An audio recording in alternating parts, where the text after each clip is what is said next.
Do the rich people cringe and say, don't tell them that, Robert? Yes. Don't tell people what you know. Right. Keep them poor. So my father was the head of education, PhD, all that stuff. I go home and ask him, said, why don't we learn about money in school? And he looked at me and says, because the government doesn't let us teach that subject. The government tells us what we can teach and what we can't teach. And I thought that was strange. And I said, but aren't we going to school to learn about money? He says, no, your job is to get a job.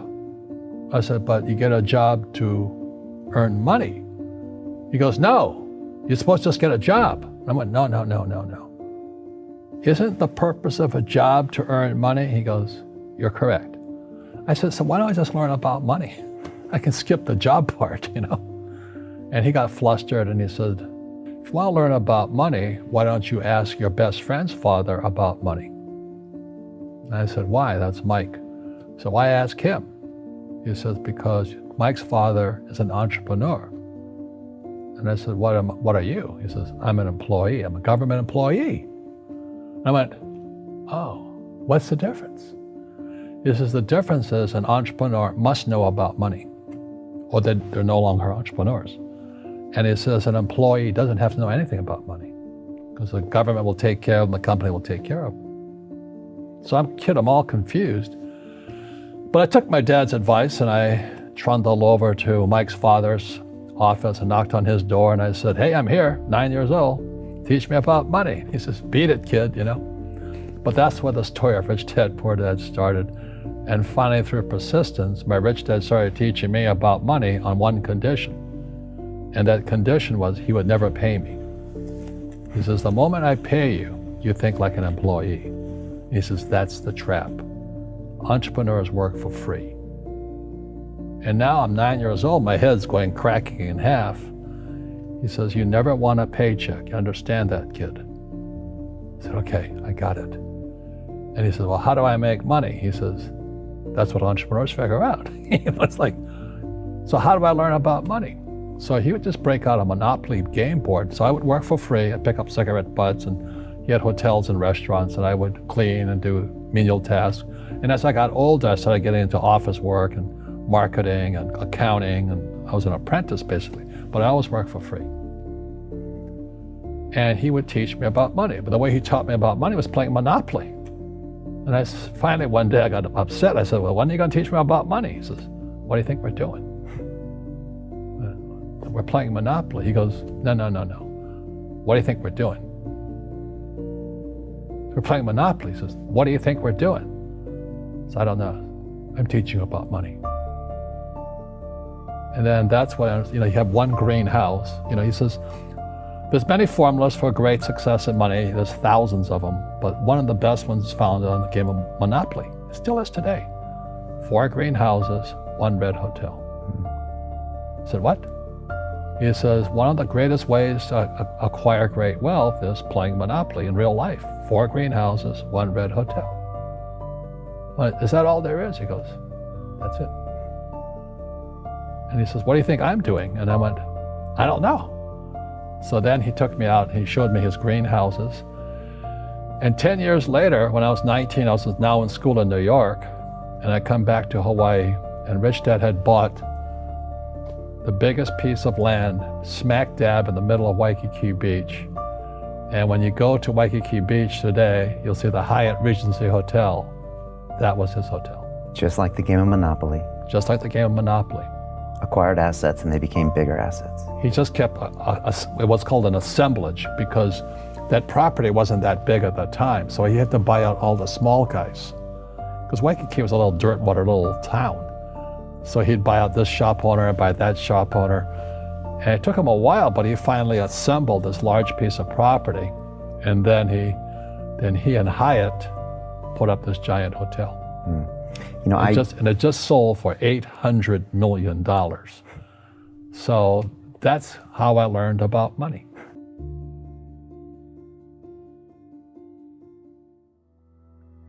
I've had financial crashes. I've had people stab me in the back, but they're all good because I grow from it. That's spirituality. Right.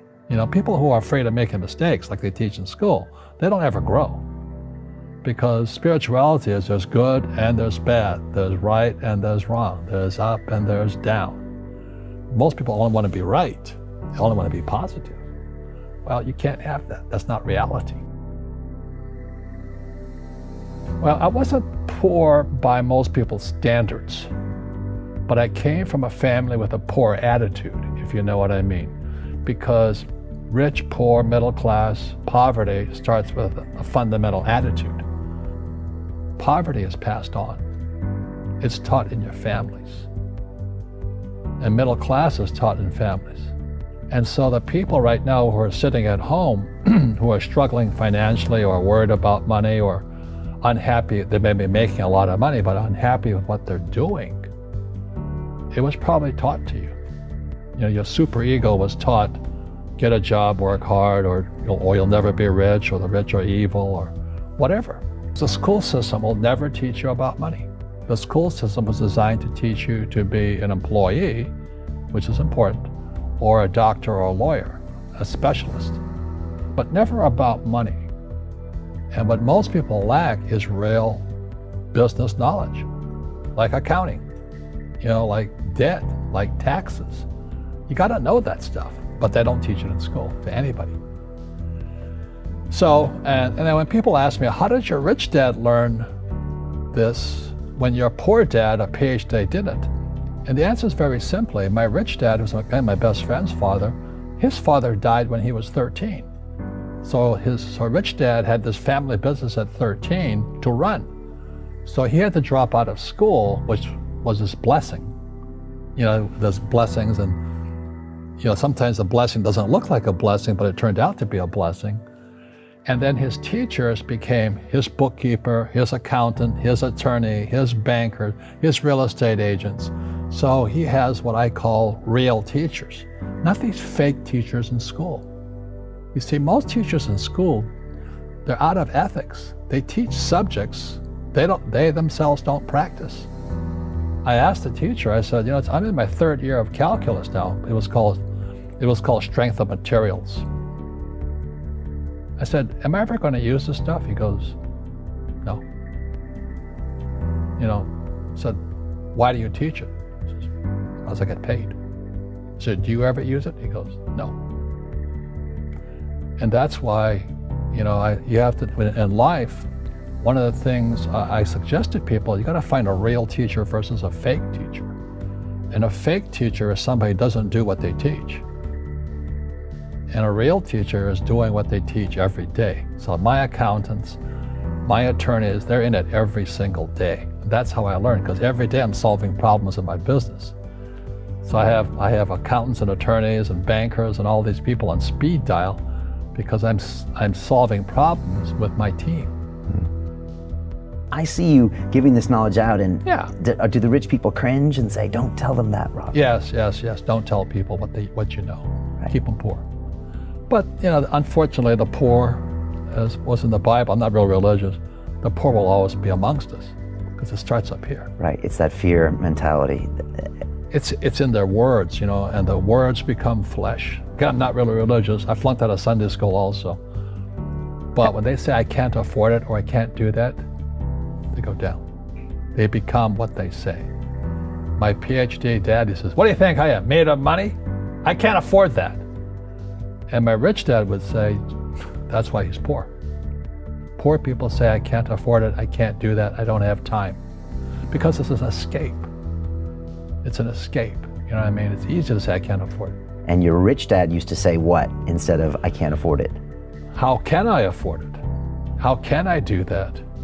What would it take, or why should I do that? He says that a question opens the mind, a statement closes the mind. See, when you say, I can't afford it, your mind shuts down, and you become what you say. Rugby is a team sport, but so is soccer. The rules are different. And other people are golfers. They play by themselves. And so everybody's different. So my game financially is business, number one. Second is real estate. So what I say to young people is, you find your game.